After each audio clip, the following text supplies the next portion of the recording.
Santa es, antigua es, guiando nuestro caminar. Escúchala, estúdiala, la Biblia santa y pura es. Escuela Bíblica a la luz de la palabra, escudriñando las Escrituras. Danos fuerzas, líbranos, lejos estamos de... Luz a las Naciones, canal cristiano de comunicación, presenta A la luz de la palabra, un estudio expositivo de la palabra de Dios, una presentación minuciosa de toda la Escritura. Cambiándome, cambiándote, abramos nuevo. porque es inspirada por Dios y útil para enseñar, para redarguir, para corregir, para instruir en justicia, a fin de que el hombre de Dios sea perfecto, enteramente preparado para toda buena obra. Escuela Bíblica a la luz de la palabra, escudriñando las Escrituras. Heredado en esta edad, con sacrificio nos la dio Jesucristo, Hijo de Dios. Carta del apóstol Pablo a los Colosenses, por José Manuel Monjero. El misterio que había estado oculto desde los siglos y edades, pero que ahora ha sido manifestado a sus santos, a quien Dios quiso dar a conocer las riquezas de la gloria de este misterio entre los gentiles, que es Cristo en vosotros, la esperanza de gloria. Santa Biblia, luz de dar, cambiándome, cambiándote, abramos nuestro corazón, dejando la verdad impartir. Sabemos, la mayoría, que estamos en una especie de ciclo de estudios y de reuniones hablando sobre la carta de Pablo a los colosenses, ¿no? No sé los estudios que hemos hecho, pero bueno, es en lo que estamos metidos desde hace tiempo. Vamos a ir al libro de Colosenses, capítulo 2, y nos llegamos en el versículo 4. El versículo 4 dice: y esto lo digo para que nadie os engañe con palabras persuasivas. ¿Qué es? ¿A qué se refiere cuando dice Pablo, y esto lo digo? Y esto lo digo. ¿Qué es lo que estaba diciendo Pablo? ¿Qué es a lo que Pablo se está refiriendo para prevenirles, para avisarles en cuanto a que no sean engañados con palabras persuasivas? Bueno, hay diferentes opiniones de a qué se puede estar refiriendo Pablo, aunque la mayoría de los teólogos y los comentaristas hacen referencia al primer versículo de este capítulo 2, de que Pablo está expresando esta gran lucha que tiene, porque quiero que sepáis cuán gran lucha sostengo por vosotros y por los que están en la Odisea y por todos los que nunca han visto mi rostro. Pablo les comunica a los colosenses y a los de la Odisea y a otros este gran enfrentamiento que tiene, esta gran lucha, este gran debate en contra de estas influencias de Satanás, del enemigo, batallando esas batallas espirituales. Pablo quiere que lo sepan. Podríamos decir, como comentamos en los estudios pasados, que parece que Pablo quiere hacer notar que es sus batallas de oración, ¿no? Como que Pablo está queriendo que sepan o que le vean como un hombre que está batallando grandes batallas espirituales. Pero Pablo no está buscando enaltecerse a sí mismo. Pablo no está buscando ensalzarse a sí mismo. Quiere que sepan, que los colosenses sepan que Pablo está con ellos, que está luchando con ellos, a favor de ellos. Y además lo que hace Pablo no es simplemente decirles, no, yo estoy orando por vosotros. No, les dice por qué cosas está orando. Y esto es lo que hemos estado hablando estos días, que nos dice el versículo 2, para que sean consolados sus corazones, unidos en amor, hasta alcanzar todas las riquezas de pleno entendimiento, a fin de conocer el misterio de Dios el Padre y de Cristo, en quien están escondidos todos los tesoros de la sabiduría y del conocimiento. Si os acordáis, en la reunión anterior hablamos de cómo Pablo no hace una lista de asuntos. No les dice, quiero que estéis consolados en vuestros corazones, quiero que estéis unidos y quiero pum, pum, pum, hace una lista así sin más. Sino que Pablo, al hacer una lista de este tipo, de esta manera, lo que está sugiriendo, lo que está diciendo, es que son cosas que van entrelazadas, cosas que tienen que ver unas con las otras. Así que si están consolados en amor en sus corazones, eso es lo que permite que puedan estar unidos. No podrían estar unidos en amor, no podría haber una comunión en la Iglesia si no es con gente en la que el Espíritu Santo ha obrado en lo profundo de sus corazones y ha traído un consuelo, una firmeza en su fe. De la misma manera, no podrían alcanzar todas las riquezas de pleno entendimiento, o sea, no podrían madurar espiritualmente si no fuera una iglesia que está en comunión. Y esto es algo en lo que insistimos bastante. ¿Cómo Dios ve la iglesia? Nosotros a veces vemos la iglesia en una manera muy simple. Un sitio, un local, un edificio, gente en la que, bueno, nos juntamos y hacemos reuniones juntos, alabamos a Dios juntos y hacemos cierto tipo de actividades juntos. Pero la iglesia, como la ve Dios, ve un cuerpo que está unido, los miembros unos con otros y unidos a la cabeza. Es lo que esta propia carta nos expresa. Están unidos con Cristo y que crecen juntos, que son edificados juntos por la obra del Espíritu Santo, que maduran juntos, que adquieren un conocimiento de Cristo, un conocimiento de Dios mayor juntos, especialmente no solamente en casa cuando nos ponemos a estudiar o a leer algún libro, sino especialmente en la congregación.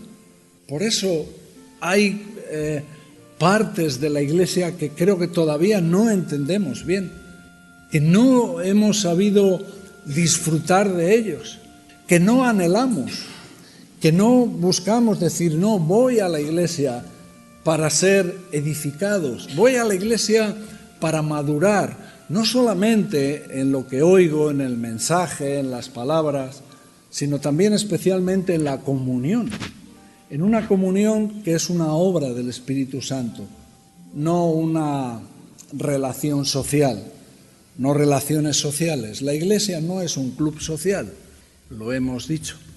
La iglesia es el sitio donde se produce una comunión en el Espíritu. Eso es por lo que Pablo está orando. Y empieza este versículo 4 diciendo, y esto lo digo, o sea, esta gran lucha de oración para que seáis consolados en vuestros corazones, para que seáis unidos, para que alcancéis estas riquezas de pleno entendimiento. Todo esto lo digo para que nadie os engañe con palabras persuasivas. O sea, Pablo vuelve a poner en la mente de los colosenses este concepto, esta idea, esta realidad de cómo es la iglesia. Pablo ora para que la iglesia sea realmente la iglesia que está concebida en el corazón de Dios, sea realmente la iglesia que ha sido fundada por Cristo, por el Espíritu Santo, porque esa iglesia va a ser una iglesia que va a ser atacada, va a ser una iglesia en la que va a haber mucho tipo de influencias, pero si la iglesia está debidamente unida, hay realmente esa comunión en el Espíritu, esa madurez, podremos defendernos, podremos evitar ese engaño que viene por esas palabras persuasivas. Pablo ora por estas cosas. El primer propósito, cuando hablamos de la oración, en alguna reunión que hemos hecho sobre la oración, cuando hablamos de la oración, hablamos de que el propósito de la oración de alguna manera es unirnos con Dios, ¿no? Es conocer la voluntad de Dios, es entrar en el pensamiento de Dios, entender las cosas de la manera que Dios las entiende. O sea, una unión con Cristo, una unión con el Padre, una unión con el Espíritu Santo. Pero también es el propósito de la oración,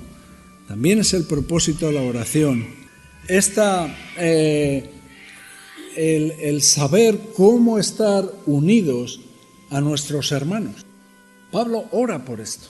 Pablo está orando por algo que tiene que ver con la iglesia, por algo que tiene que ver con los hermanos, acordándonos siempre que Pablo no conocía a los colosenses. Pablo no les conocía, nunca les había visto. Pero Pablo ora por ellos. Pablo siente esa comunión, siente esa relación con ellos, que le lleva a orar, a tener esta carga, esta preocupación de que no sean engañados por palabras persuasivas. Es como si Pablo se uniera en un mismo frente, estuviera prácticamente como si estuviera presente con ellos. Posiblemente mucho más que a veces mucha gente que está presente. Nosotros podemos estar presentes, estamos aquí, pero posiblemente no estamos en esa comunión que Pablo mostraba aquí con los colosenses. Porque es algo espiritual, es algo del Espíritu Santo. Es algo, como hemos estado orando, por lo que tenemos que tener un anhelo, la comunión con mis hermanos.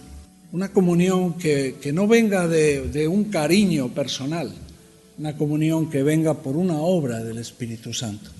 Una comunión en la que yo pueda ser edificado gracias a mis hermanos y que tú puedas ser edificado también por tus hermanos, por medio de la obra del Espíritu Santo.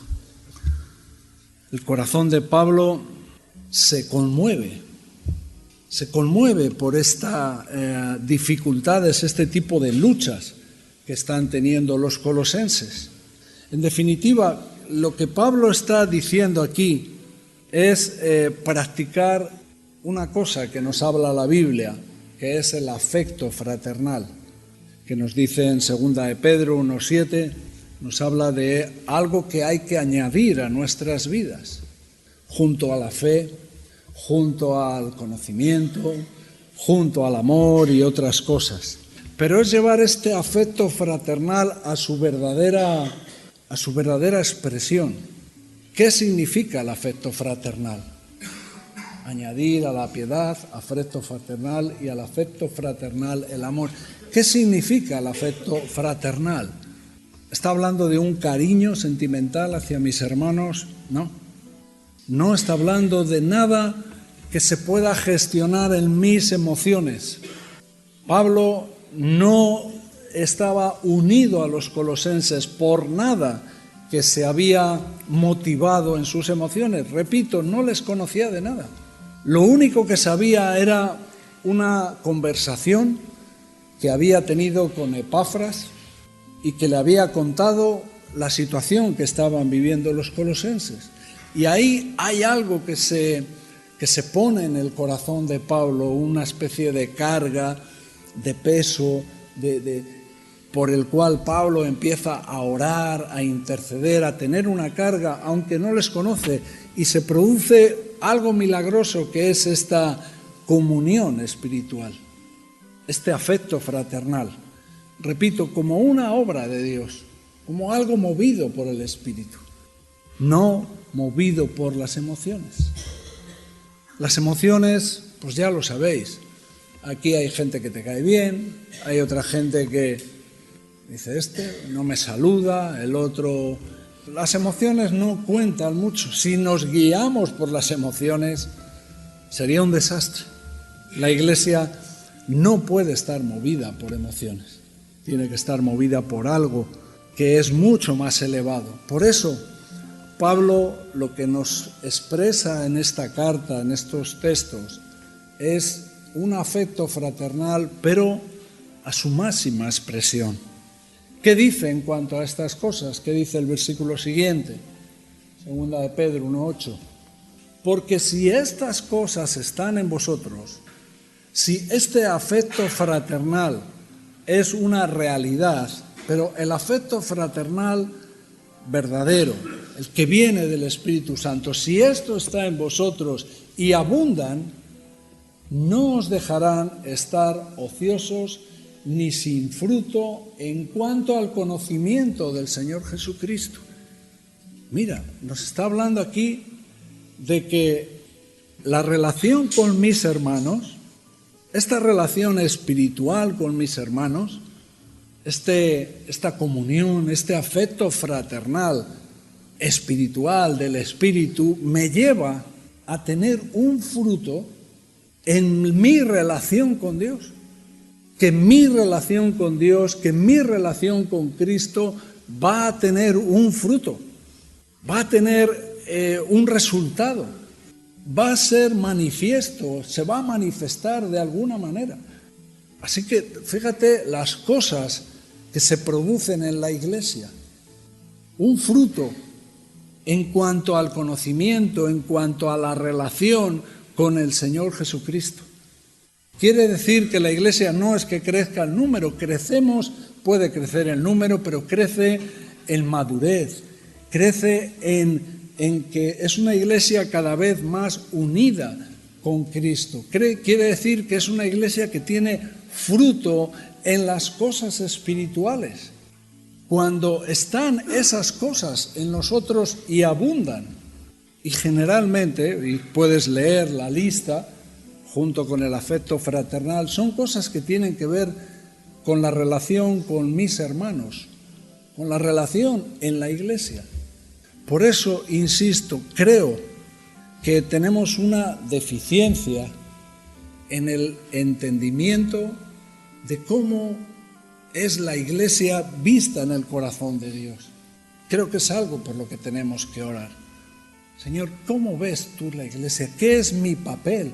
¿Cómo yo puedo ser edificado en la Iglesia? ¿Cómo puedo yo crecer, madurar, tener fruto en cuanto al conocimiento del Señor Jesús?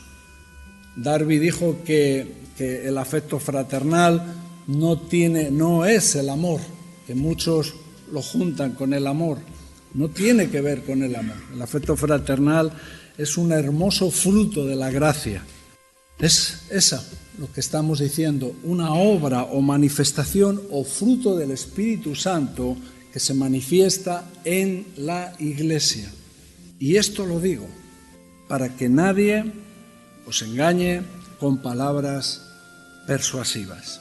Mira que Pablo no está diciendo, esto lo digo para que nadie os engañe con argumentos de doctrinas. Aquí Pablo pone el peligro no en el contenido, no en qué es lo que están diciendo, sino en cómo lo dicen.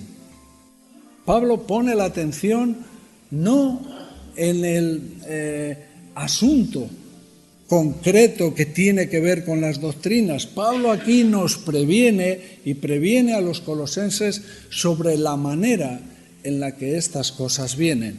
Y lo dice claramente, que nadie os engañe con palabras persuasivas.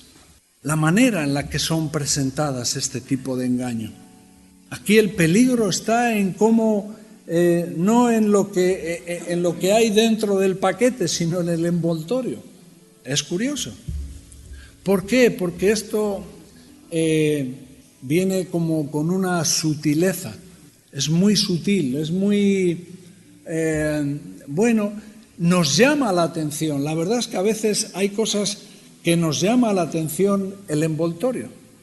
Esto no es como los paquetes de tabaco que venden y que pone claramente un cartel, fumar mata, y ya te avisa del peligro de lo que hay dentro. No.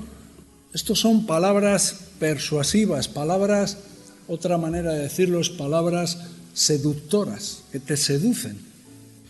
Hay muchas religiones, filosofías, pensamientos, que realmente el peligro está en cómo son presentadas, porque luego no hay mucho contenido. Si uno ve el contenido, puede que te des cuenta de que ahí falta algo, de que ahí hay algo que no está bien, pero el peligro está en cómo nos son presentadas. Y hoy, en este mundo, esto no es un problema que solamente tenían los colosenses, lo tenemos hoy en día. Por ejemplo, hay algo que se llama los derechos humanos. Como cuando oímos hablar de los derechos humanos, prácticamente ya nuestro corazón se pone a favor, dice, no, es que la gente tiene sus derechos. ¿Sí? Claro, hay que mirar los derechos de las personas. Pero, ¿qué ha pasado en estos últimos años? Que en nombre de los derechos humanos, en nombre de los derechos humanos, han entrado un montón de pensamientos, un montón de ideas que están en contra del pensamiento de Dios, en contra de la palabra de Dios. Es que el envoltorio es muy bonito, los derechos humanos. Pero cuando miras el contenido te das cuenta que lo que se está presentando como derechos humanos algunas veces está en contra del pensamiento de Dios. No, es que esto es mi derecho. Podemos hablar de muchas cosas que en esta sociedad se contemplan ahora y se aprueban y se aplauden y son cosas ya intocables, que son derechos inalienables que nadie puede discutir de las personas en cuanto a sus relaciones con los demás, en cuanto al tema del sexo, en cuanto al tema del matrimonio, en cuanto al tema de muchas cosas que entra dentro de estos, que son los derechos humanos.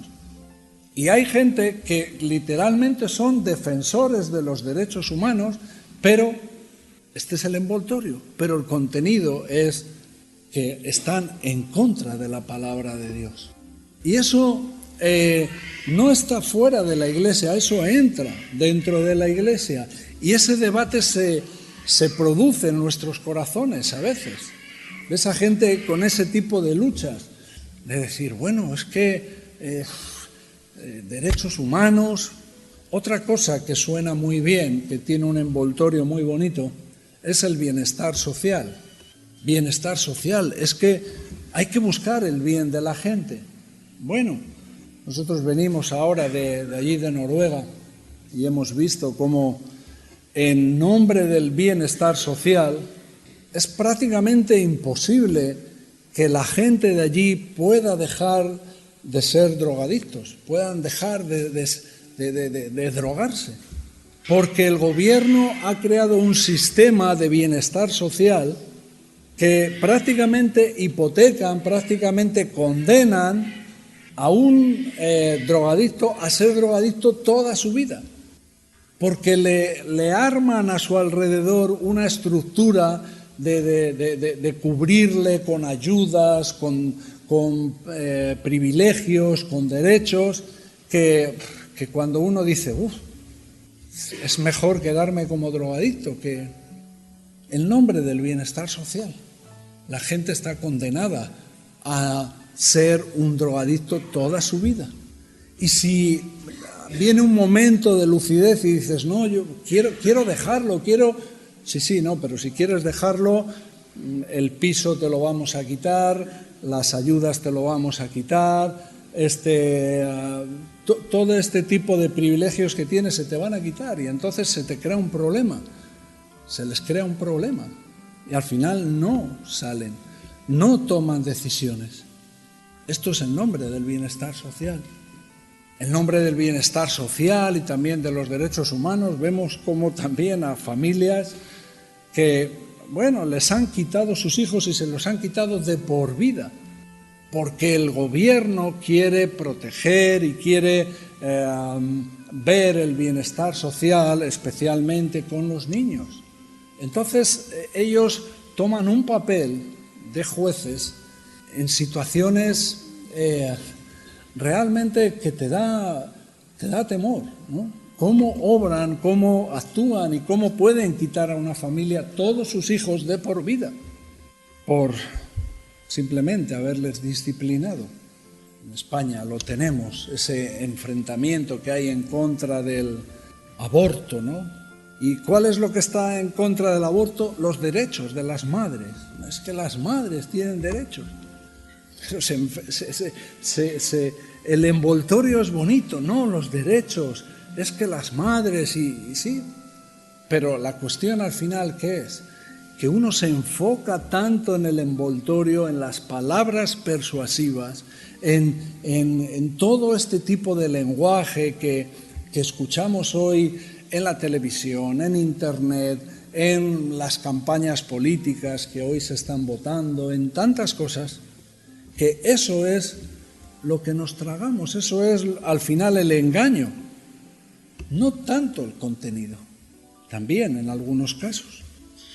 Todas las filosofías o religiones de nueva generación, que al final son las mismas de siempre, lo que pasa con diferente traje, han cambiado el traje. Pero si te das cuenta, son los mismo tipo de luchas que tenían los colosenses. Y que al final lo que animan al hombre es a exaltar su propio ego, su propio yo. Piensa en ti, busca lo mejor para tu vida. Que animan al hombre a la autoexaltación, que animan al hombre a autocompadecerse de sí mismo, que animan al hombre a todo menos a lo que dice la Biblia, que es niégate a ti mismo. La ley del discipulado que hablamos la última vez, si quieres ser mi discípulo, niégate a ti mismo, toma tu cruz y sígueme. ¿A quién escuchamos eso?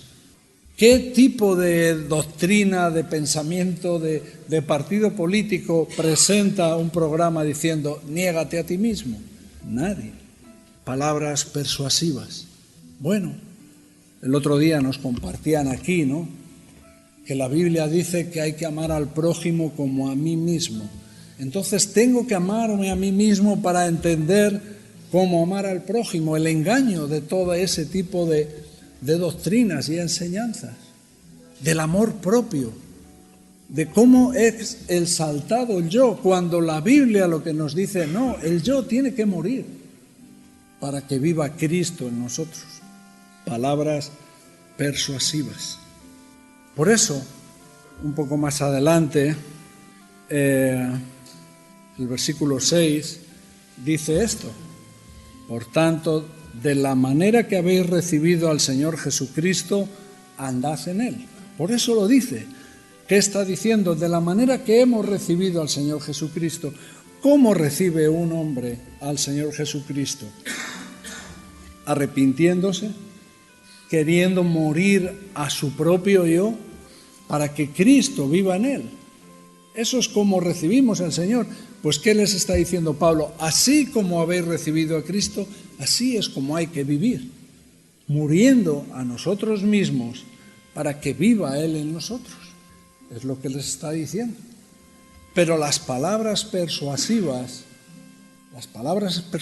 que entran tan sutilmente, como la serpiente cuando habló con Eva, ¿no? Persuasivamente, sutilmente, seductoramente, le dijo, ¿así que Dios ha dicho esto? No. Y sedujo a Eva con ese, mira, si coméis de este fruto podréis ser como Dios. Vosotros vais a decidir lo que está bien y lo que está mal. ¡Wow! Palabras persuasivas. Las religiones que solamente tratan de justificar al hombre y a sus hechos, que solamente tratan de no llevar al hombre a enfrentarle con su culpabilidad, con su pecado, que no llevan al hombre al arrepentimiento, sino que exalta la figura del hombre. Tenemos muchas religiones. Las religiones por obras, que realmente tú puedes, si tú haces esto. El joven rico tenía esa idea en la mente. Señor, ¿qué haré para heredar la vida eterna? Tenía ese engaño. Pensaba, él había llevado una vida de guardar muchos de los mandamientos, pensaba que podría ser tan fácil como esto, que él sí que podría. ¿Qué cosa simplemente tengo que hacer? Pero cuando Cristo le presentó otra cosa que tenía que ver con negarse a sí mismo, con morir a su propio yo, no pudo y se marchó triste. Palabras persuasivas. Por eso Pablo habla también este versículo 3, en quien están escondidos todos los tesoros de la sabiduría y del conocimiento. No es que el hombre tenga que buscar, no es que el hombre tenga que estar buscando como Indiana Jones a ver dónde están escondidos esos tesoros de sabiduría. No, están en Cristo. Por la fe en Cristo recibimos todos los tesoros de la sabiduría y del conocimiento. Es recibiendo a Cristo en nuestras vidas, teniendo a Cristo. Esta doctrina que hemos estado hablando tantas veces de estar en Cristo es lo que nos hace tener esos tesoros de la sabiduría y del conocimiento. Si le tenemos a Él, lo tenemos todo. Él es el que es el verdadero contenido. Cristo no viene presentado en un envoltorio bonito. ¿Cuál era el envoltorio? ¿Qué dijo Cristo? Seré levantado y a todos atraeré a mí mismo. La cruz. Él se presentó con la cruz, no con un envoltorio bonito de una bonita religión que nos venía bien para nuestros problemas, para encubrir nuestras desviaciones y nuestras depravaciones. No, Cristo se presentó a sí mismo y a sí mismo crucificado. Ese era su envoltorio y su contenido. El cristianismo no es una religión de apariencias con un contenido vacío. El cristianismo es algo sencillo, pero que está basado en Cristo, en estar en Él. Por eso, cuando dice aquí en el versículo 6, andad en Él, andad en Él.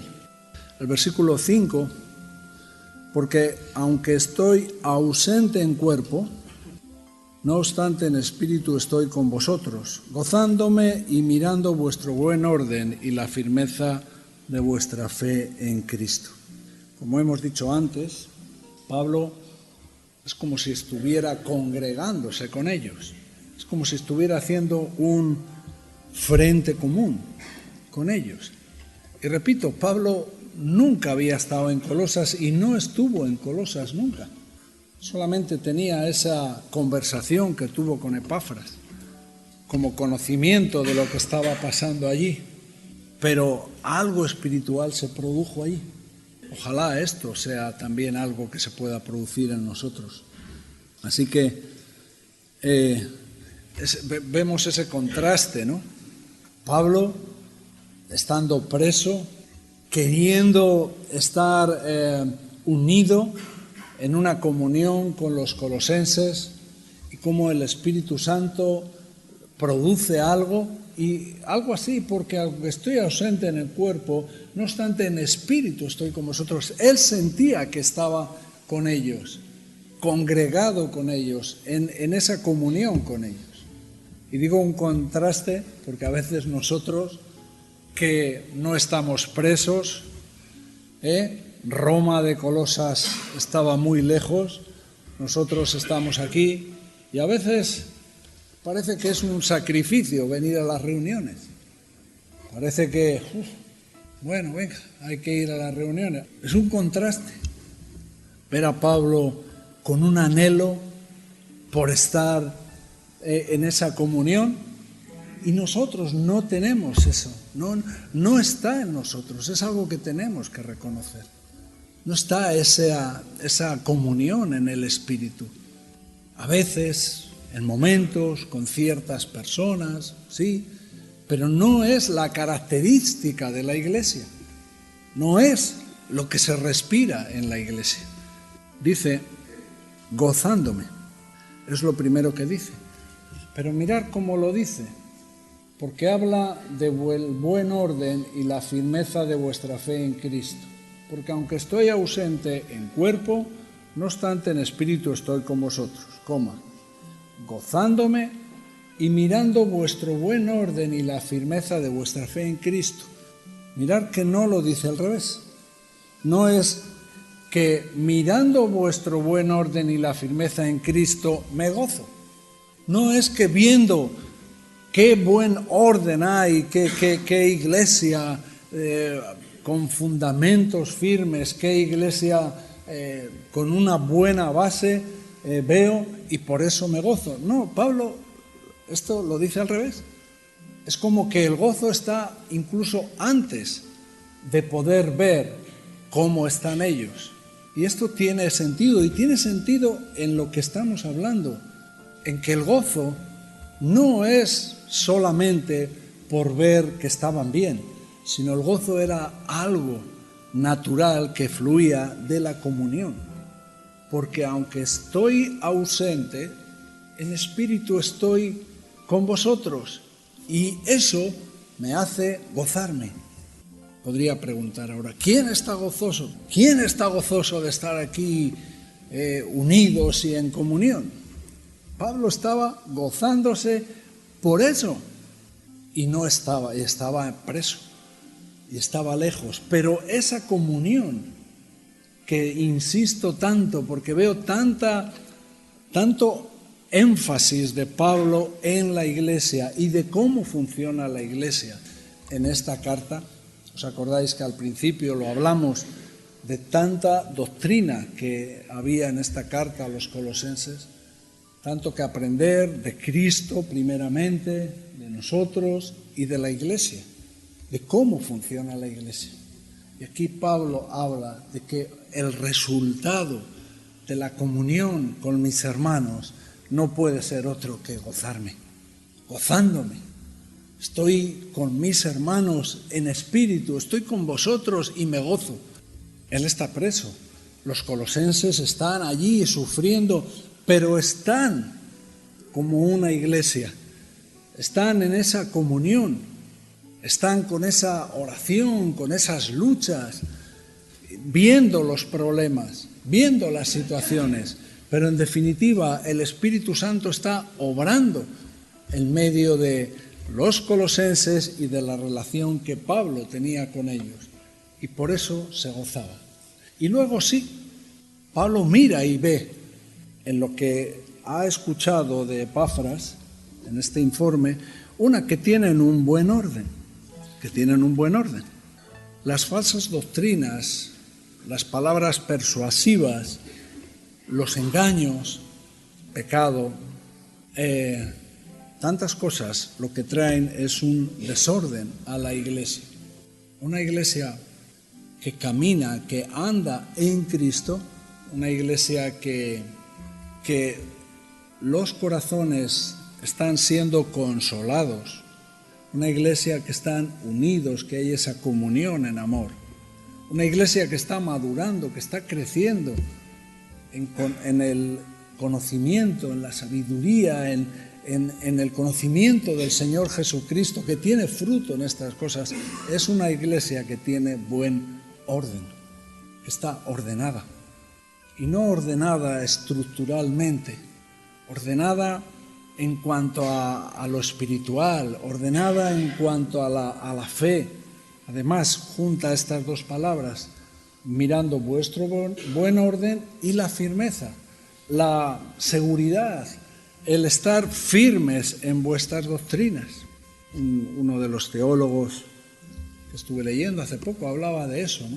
De que un ejército desordenado ofrece poca resistencia al enemigo.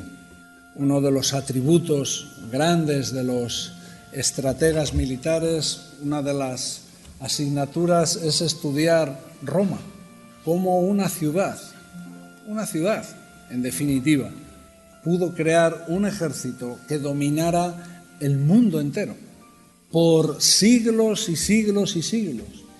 ¿Y cuál era la fuerza de Roma? ¿Cuál era el empeño? ¿Qué eran? ¿Que eran millones? No, era un ejército bien ordenado, con mucha firmeza, bien ordenado. Y poca gente podían ganar batallas con ejércitos muchos más numerosos, porque era un ejército bien ordenado. Napoleón Bonaparte hizo lo mismo. Uno de los inventores de las comidas en conserva, de los alimentos que pudieran ser duraderos, fue Napoleón Bonaparte, para su ejército, buscando que su ejército siempre tuviera buena comida para poder resistir. Luego al final, pues otras causas al final acabaron con el Imperio Romano y con todo. Pero ves, estudiando algunas cosas de estas, cómo ejércitos no excesivamente numerosos conquistaron el mundo, prácticamente. ¿Por qué? Tenían un buen orden. Era un ejército bien ordenado. Segunda de Tesalonicenses, capítulo 2. Capítulo 2, versículo 2. Que no os dejéis mover fácilmente de vuestro modo de pensar, ni os conturbéis, ni por espíritu, ni por palabra, ni por carta, como si fuera nuestra, en el sentido de que el día del Señor está cerca. No os dejéis mover fácilmente de vuestro modo de pensar. Dicho de otra manera, estar firmes en vuestro modo de pensar, estar firmes en vuestra doctrina, estar firmes en la palabra, anclados firmes en la palabra. Pablo estaba tratando en este tiempo que estaba preso también a los filipenses, también estaba escribiendo cartas a los efesios, y sabía que había dificultades en algunas iglesias, concretamente en Éfeso. Pablo nos cuenta, nos dice en la carta a Timoteo que él tiene que dejar a Timoteo en Éfeso para corregir asuntos de doctrina. ¿Por qué? Porque de alguna manera estaban siendo removidos en sus creencias, en sus doctrinas, en sus entenderes, y estaban abandonando fundamentos bíblicos en la palabra para retroceder y volver a otras cuestiones que nada tenían que ver con la palabra. Por eso Pablo deja a Timoteo en Éfeso. Timoteo era un joven que no era muy mayor, pero parece que era un hombre entendido, un hombre conocedor de las Escrituras y alguien que podría resolver este problema. O sea que Pablo daba mucha importancia a estar firmes en la palabra, a tener un buen orden como iglesia, un buen orden espiritual y a estar firmes en la palabra. La verdad es que esa es una característica de una iglesia, la característica de una iglesia en la que el Espíritu Santo está obrando, en la que realmente está produciéndose un crecimiento espiritual, una madurez. Es una iglesia que está firme, está sólida, no es una iglesia No es típico de una iglesia el estar cambiando de pensamientos, de doctrinas, adoptando corrientes de influencias, de filosofías. No es lo normal. Que tiene un grupo por allí que piensa de una manera, otro grupo por ahí que piensa de otra manera. No es lo normal de una iglesia. Una iglesia en la que el Espíritu Santo está moviéndose, en el que se producen esas cosas, como hemos dicho, volvemos a Colosenses, que están buscando esos tesoros escondidos de la sabiduría y del conocimiento, es una iglesia que está firme, formada por gente que está firme en sus creencias. Versículo 6. Por tanto, de la manera que habéis recibido al Señor Jesucristo, andad en Él. De esto hemos hablado un poquito antes. ¿De qué manera hemos recibido al Señor Jesucristo? ¿Cuáles son las palabras que usaríamos para definir de qué manera hemos recibido al Señor Jesucristo? ¿Qué son las cosas que hay en nuestra vida o debería de haber en nuestra vida si es que tenemos a Cristo en nuestra vida? Bueno, hemos hablado antes de negarse a sí mismo, de morir a nuestro propio yo. Eso es una cosa. Arrepentimiento, agradecimiento, fe. No confiamos, no recibimos a Cristo confiando en lo que hacemos, en las obras. Recibimos a Cristo por la fe, por pura gracia de Dios. Así que esas son palabras que podrían formar de alguna manera la idea en la que hemos recibido a Cristo. Fe, gracia, agradecimiento, morir a nuestro propio yo, arrepentimiento.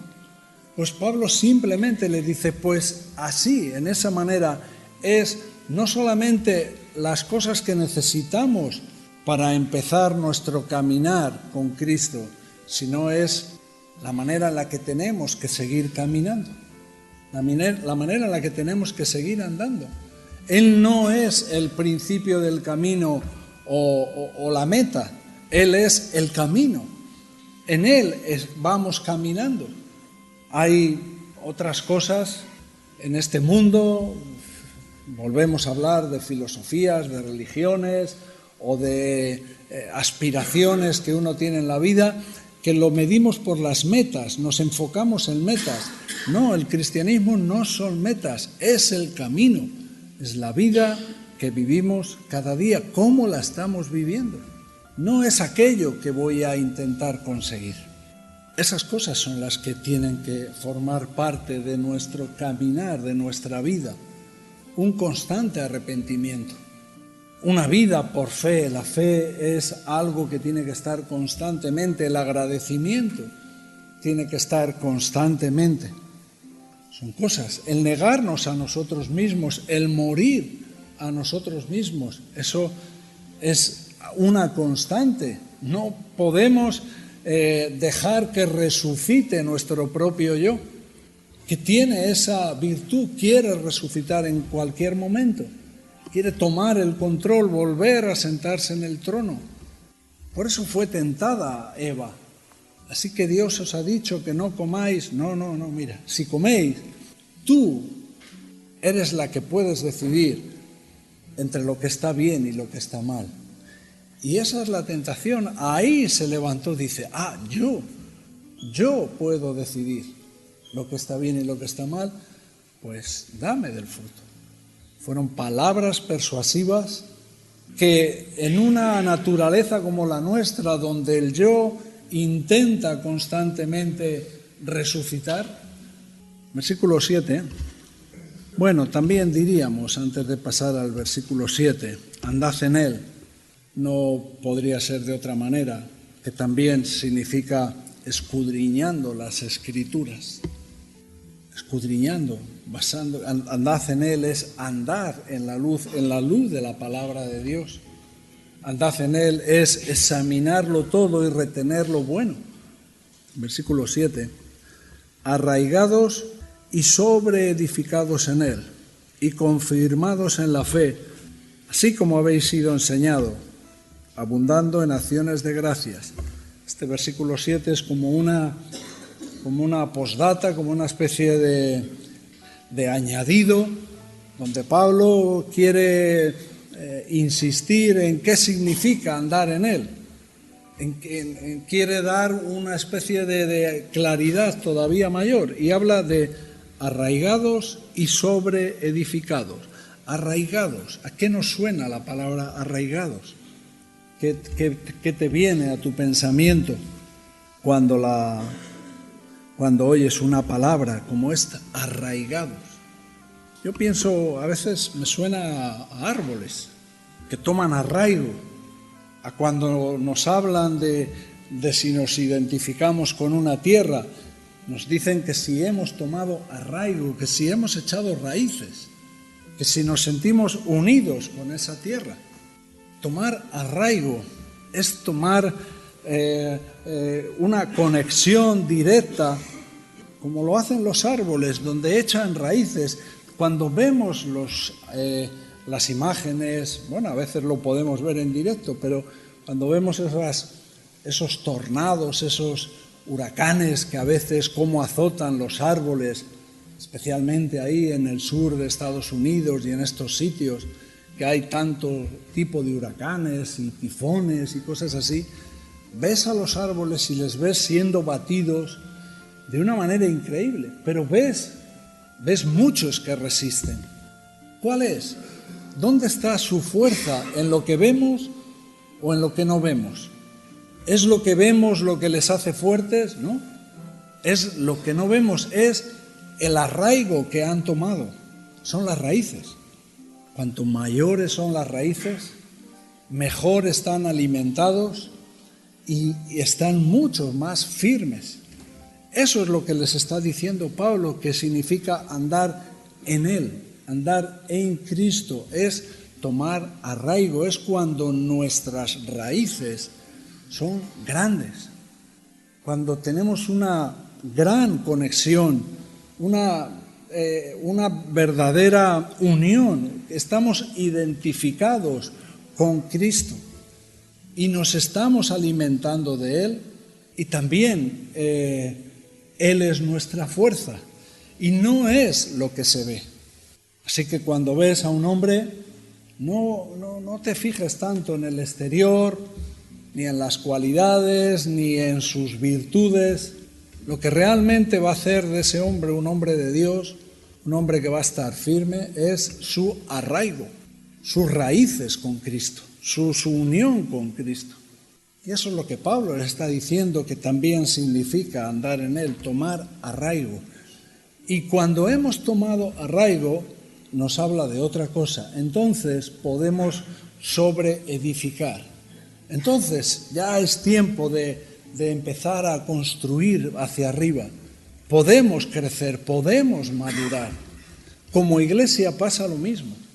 Como no sea una iglesia con verdadero arraigo en Cristo, con verdadera base, con verdaderas raíces en Cristo, no puede haber un crecimiento. Es más, ese crecimiento que se supone va a ser la ocasión, va a ser la situación que va a hacer que se caiga todo el edificio. Y eso es el engaño muchas veces, que a veces nos queremos dedicar tanto a lo que se ve, en la vida personal, en la vida de la iglesia, edificamos tanto en lo que se ve, ponemos tanta atención, sin haber primero mirado nuestras raíces, nuestro arraigo, que cuando vienen las tempestades y el edificio es grande, la debilidad o la facilidad de que eso sea destruido es mayor.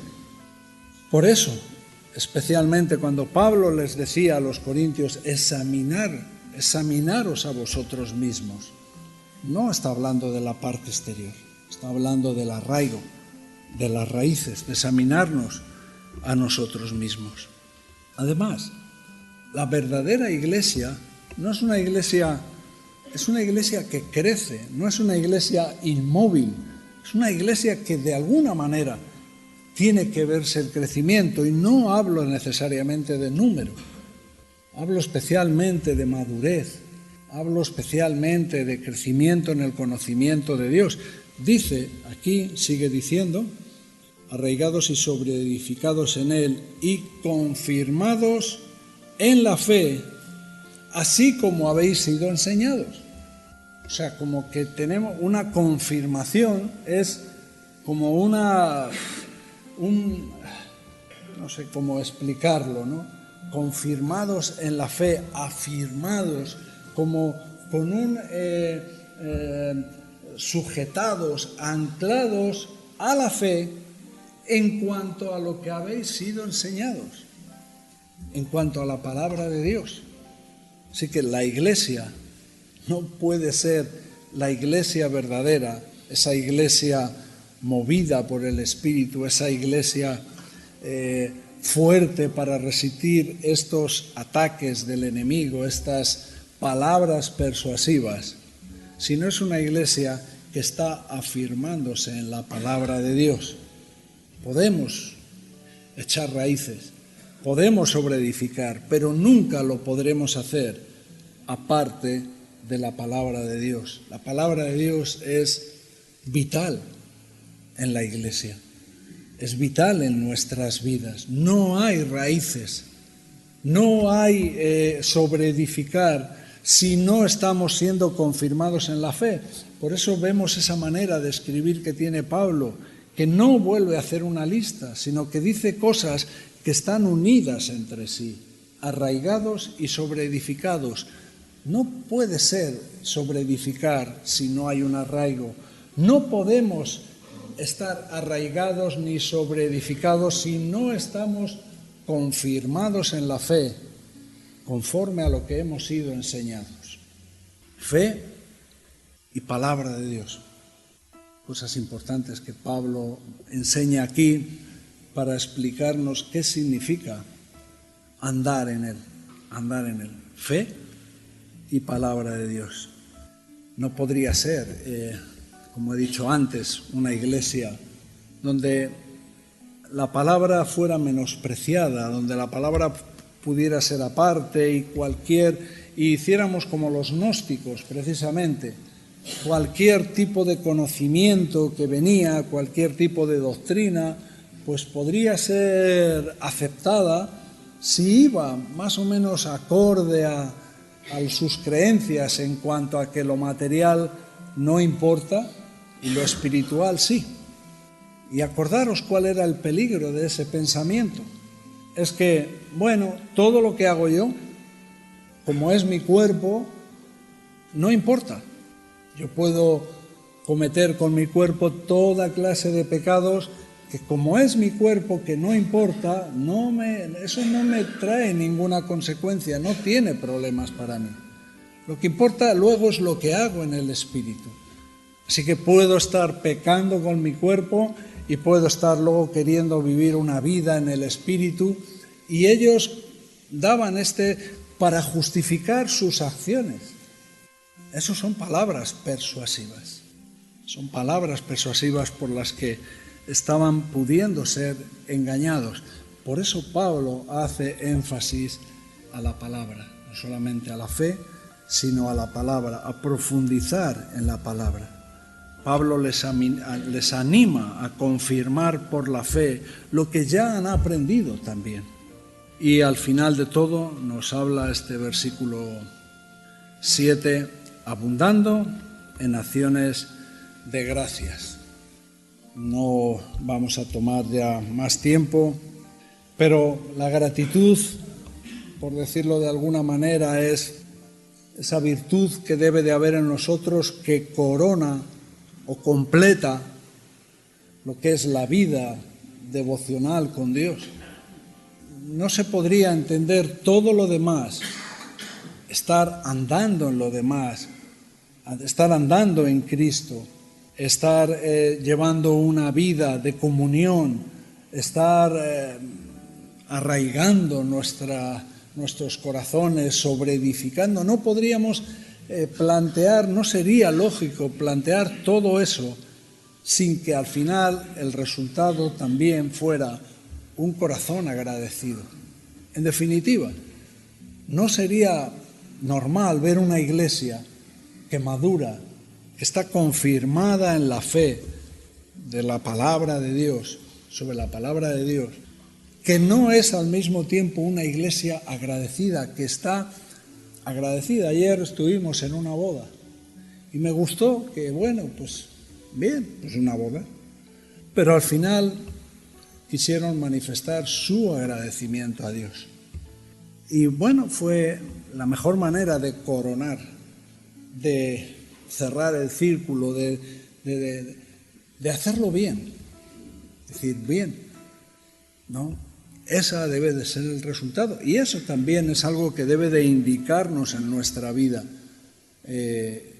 si nuestra vida espiritual está en un buen orden, como Pablo reconocía en los Colosenses. Es que realmente estamos viviendo estas cosas de las que Pablo habla a la Iglesia, y además lo vivimos con agradecimiento, de que esta luz pueda estar alumbrando. Sin ella no se entiende muy bien, sin esta gratitud no se entiende muy bien que las demás cosas estén poniéndose en su sitio. Si no hay esta gratitud no se entiende muy bien que exista todo lo demás de lo que hemos estado hablando. Sin ella no se entiende muy bien cómo el Espíritu Santo está moviéndose en medio de la Iglesia. Así que la Iglesia de Cristo, la Iglesia verdadera, tiene que ser una Iglesia agradecida. La vida de un hombre que su vida ha sido redimida por Cristo y que va entendiendo todo esto y cuál es su situación y cómo su vida tiene que estar firme y arraigada y confirmada en la fe, es al final de todo que tiene que tener un agradecimiento a Dios y tiene que expresarlo y tiene la necesidad de compartirlo.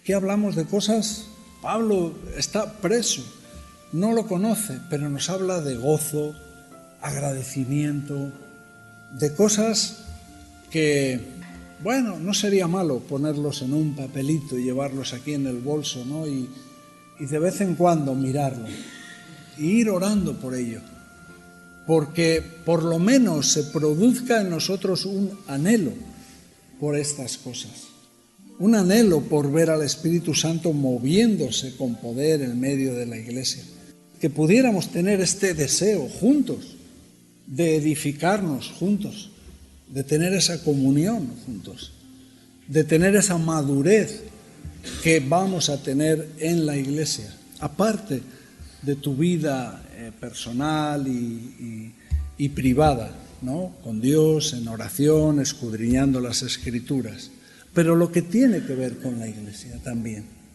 Una cosa no sustituye a la otra. Tenemos que tener nuestra vida privada con Dios, nuestra vida de devoción a Dios, pero la Iglesia tiene que funcionar en la manera en la que Dios la tiene concebida. Y ese es algo en lo que tenemos que examinarnos. Como Pablo les dijo a los corintios, examinaros en la fe. Nosotros tenemos que examinarnos también en cuanto a la vida de la Iglesia, en cuanto a la vida, la comunión, todas estas cosas de las que hemos estado hablando.